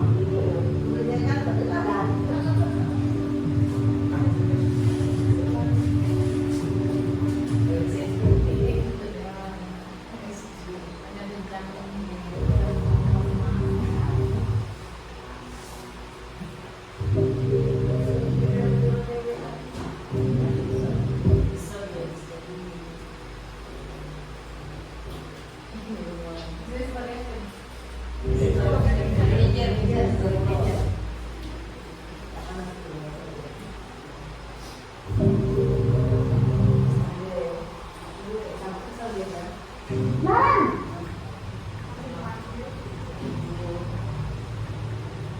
Selamat pagi Bu.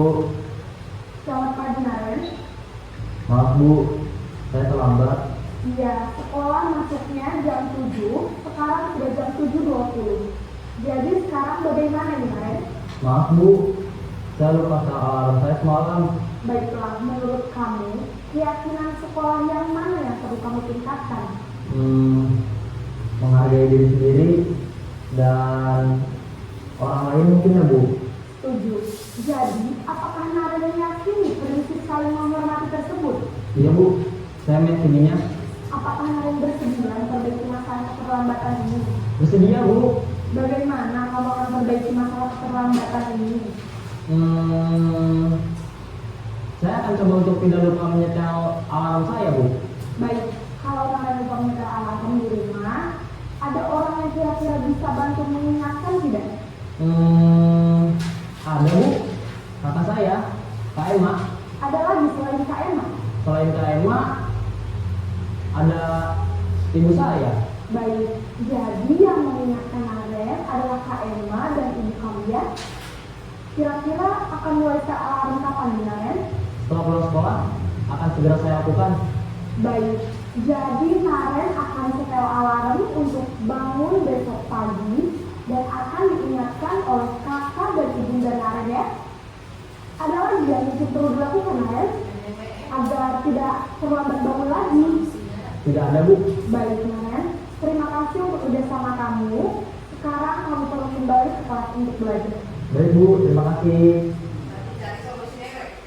Posisi manajer adalah posisi kontrol yang disarankan untuk membimbing murid memiliki sikap disiplin yang positif, yaitu murid yang mandiri, bertanggung jawab, dan dapat memecahkan masalah. Tujuan dari posisi ini adalah agar murid dapat berefleksi atas tindakannya. Guru akan dengan tulus memberikan pertanyaan-pertanyaan bermakna, sehingga membuat murid dapat belajar dari kesalahannya dan mencari sebuah solusi untuk menyelesaikannya. Ibu dan bapak guru hebat, setelah mengamati adegan kelima posisi kontrol tadi, kira-kira posisi mana yang paling ideal? Nah, jadi itu ya Bapak Ibu, itu ada 5 posisi kontrol kita sebagai seorang guru. Jadi yang paling ideal itu sudah bisa ditebak ya Bapak Ibu. Tadi ada prakteknya, berarti yang paling ideal itu adalah sebagai manajer. Jadi mulai sekarang, mari Bapak Ibu, kita sedikit demi sedikit melakukan kontrol guru sebagai manajer. Jangan lagi, kita kurangi Bapak Ibu, kita kurangi yang sebagai pembuku, yang sebagai pembuat merasa bersalah. Kita ambil yang terbaik agar si anak tadi bisa mandiri, bertanggung jawab, dan motivasinya pun muncul dari dalam. Jadi jangka waktunya akan berlangsung panjang Bapak Ibu. Oke, next Pak Modon. Nah ini di sini masih tentang 5 posisi kontrol tadi Bapak Ibu. Jadi yang terbaik itu masih di sini sebagai manajer, karena ada di sini bentuk motivasinya, ada hasil ya, hasilnya itu paling positif yang di manajer ya Bapak Ibu. Ada kaitannya dengan dunia berkualitas juga Bapak Ibu. Kemudian murid itu akan berkata seperti apa, misalnya kita menyelesaikan masalahnya dengan posisi sebagai manajer. Kemudian dampak Bapak Ibu, dampak yang terpenting, dampak daripada ke posisi yang kita ambil tadi, yaitu dampak pada murid kalau sebagai posisi manajer itu mengevaluasi diri, bagaimana cara memperbaiki diri. Jadi si anak tadi bisa mandiri Bapak Ibu dan bisa melakukan hal-hal yang positif dari dalam dirinya. Oke, lanjut Pak Modon. Nah ini masih lagi Bapak Ibu, masih berhubungan dengan, jadi di kontrol guru tadi yang termasuk negatif itu sebagai penghukum, membuat orang merasa bersalah, itu termasuk perilaku kontrol negatif. Kemudian perilaku kontrol positif di situ sebagai teman atau pemantau, namun ada sisi negatifnya tadi Bapak Ibu. Dan terakhir itu kontrol diri sebagai manajer, dia yang terbaik adalah manajer. Lanjut Pak Modon. Nah sekarang coba kita cek Bapak Ibu pemahaman kita terhadap apa yang sudah kita tonton tadi. Di situ ada pernyataan, kemudian posisi kontrolnya itu sebagai apa Bapak Ibu? Yang pertama, saya kecewa sekali dengan kamu. Nah itu apa posisi kontrolnya Bapak Ibu? Pembuat rasa bersalah. Kemudian, kamu tidak pernah benar melakukannya. Kamu tidak pernah benar melakukannya. Penghukum. Ayolah, lakukan demi ibu atau demi bapak. Teman. Kemudian, bagaimana kamu bisa menyelesaikan masalah ini? Bagaimana kamu bisa menyelesaikan masalah ini? Manajer? Manajer. Terakhir, kamu selalu yang paling terakhir. Kamu selalu yang paling terakhir. Pemantau. Coba dan kita cek posisi kontrol. Ya, saya kecewa sekali dengan kamu. Benar ya Bapak Ibu, membuat orang merasa bersalah. Jadi merasa kecewa si guru tadi. Merasa karena anak ini nanti aku disalahkan oleh pimpinan misalnya. Kemudian kamu tidak pernah benar melakukannya, penghukum.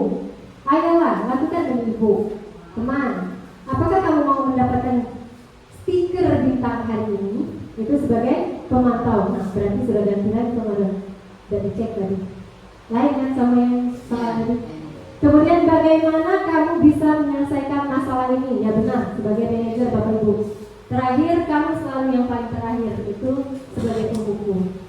Saya rasa sudah paham ya Bapak Ibu, bagaimana kita sebagai guru mengambil posisi dalam menghadapi anak yang bermasalah. Lanjut kemarin. Nah, di sini ada pun ya Bapak Ibu segitiga restitusi, proses ya menciptakan kondisi bagi murid untuk memperbaiki kesalahan mereka sehingga mereka bisa kembali pada kelompok mereka dengan karakter yang lebih kuat melalui restitusi guru. Nah, dapat membantu murid lebih memiliki tujuan disiplin positif serta memulihkan dirinya setelah berbuat salah. 2. Membantu murid untuk jujur terhadap diri sendiri dan mengevaluasi dampak dari kesalahan yang dilakukan. 3. Memberikan penawaran bukan paksaan. Jadi di sini setelah saya pelajari Bapak Ibu, sepertinya di posisi manajer ini posisi manajer dia menggunakan segitiga restitusi Bapak Ibu. Lanjut Pak Madam.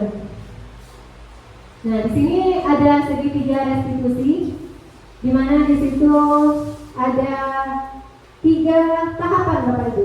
Yang pertama menstabilkan identitas. Bisa kita menggunakan kata-kata yang dibawa Bapak Ibu. Setiap orang pasti pernah melakukan kesalahan, termasuk juga ibu misalnya. Setiap manusia itu pasti pernah melakukan kesalahan. Kemudian kamu bukan satu-satunya yang pernah melakukan ini. Jadi di sini menstabilkan identitas Bapak Ibu. Misalnya ada anak kita yang bermasalah, kita panggil, kita gunakan segitiga restitusi. Yang pertama kita stabilkan dulu identitas si anak tadi. Apa sih sebenarnya masalah si anak tadi, lanjut ke validasi tindakan yang salah keduanya Bapak Ibu. Boleh kita menggunakan kata-kata kamu tentu punya alasan mengapa melakukan itu. Nah, jadi di sini kita menggali. Berarti apa sih penyebab si anak tadi melakukan hal negatif tadi? Jadi di sini dia bisa memberikan alasannya.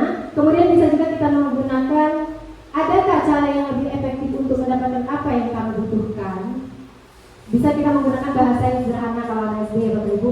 Kalau ini saya rasa untuk anak SMA ini agak tinggi. Kemudian terakhir Bapak Ibu menanyakan keyakinan. Nah di sini berhubungan dengan keyakinan yang sudah kita sepakati bersama Bapak Ibu. Jadi tetap kita ingatkan dari permasalahan yang dia langgar tadi. Coba bertentangan dengan keyakinan yang mana? Jadi masalah yang kamu langgar itu misalnya tidak memberpekar Bapak Ibu. Coba keyakinan yang mana yang kamu langgar? Atau nilai apa yang kita sepakati bersama kemarin misalnya? Kamu ingin menjadi orang yang seperti apa? Nah, jadi di sini dari segitiga restitusi ini berhubungan dengan manajer tadi, insya Allah si anak tadi akan lebih mandiri Bapak Ibu, lebih bertanggung jawab. Jadi dorongan atau motivasi untuk berbuat yang positif itu terdorong dari dalam diri si anak. Lanjut Pak Madam. Nah ini ada Bapak Ibu, ini tujuan daripada menstabilkan identitas. Dari anak yang gagal melakukan kesalahan menjadi orang yang sukses. Jadi anak yang melanggar peraturan itu karena sedang mencari perhatian Bapak Ibu. Benar tak Bapak Ibu? Anak-anak yang melanggar itu biasanya mencari perhatian. Kemudian dia mencoba untuk memenuhi kebutuhan dasarnya, namun ada benturan. Kalau kita kritik dia ya, maka dia akan tetap membuatnya dalam posisi gagal. Lanjut kemarin. Kemudian validasi tindakan yang salah. Seorang guru yang memahami teori kontrol pasti akan mengubah pandangannya dari teori stimulus respon ke cara berpikir proaktif yang mengenali tujuan dari setiap tindakan. Kita mungkin tidak suka sikap seorang anak yang terus-menerus merengek, tapi bila sikap itu mendapat perhatian kita, maka itu telah memenuhi kebutuhan anak tersebut. Lanjut kemarin. Kemudian menyanyikan keyakinan. Teori kontrol menyatakan bahwa kita pada dasarnya termotivasi secara internal. Ketika identitas sukses telah tercapai, langkah 1, dan tingkah laku yang salah telah divalidasi, langkah 2 tadi Bapak Ibu, maka anak akan siap untuk dihubungkan dengan nilai-nilai yang dia percaya dan berpindah menjadi orang yang dia inginkan. Lanjut Ramadan. Nah, itu Bapak Ibu penjelasan atau diseminasikan pada hari ini tentang budaya positif. Jadi intinya Bapak Ibu dari beberapa bagian materi tadi tetap tujuannya ingin membudayakan budaya positif Bapak Ibu. Hal-hal yang positif, tindakan yang positif di sekolah kita, terutama kepada anak didik kita. Itu saja Bapak Ibu diseminasi kami pada hari ini. Mungkin kalau ada kekurangan atau kesalahan, saya selaku pribadi mohon maaf, Pak Mador mungkin juga. Jadi terima kasih Bapak Ibu. Sekali lagi, alhamdulillah kami akhiri. Wassalamualaikum warahmatullahi wabarakatuh.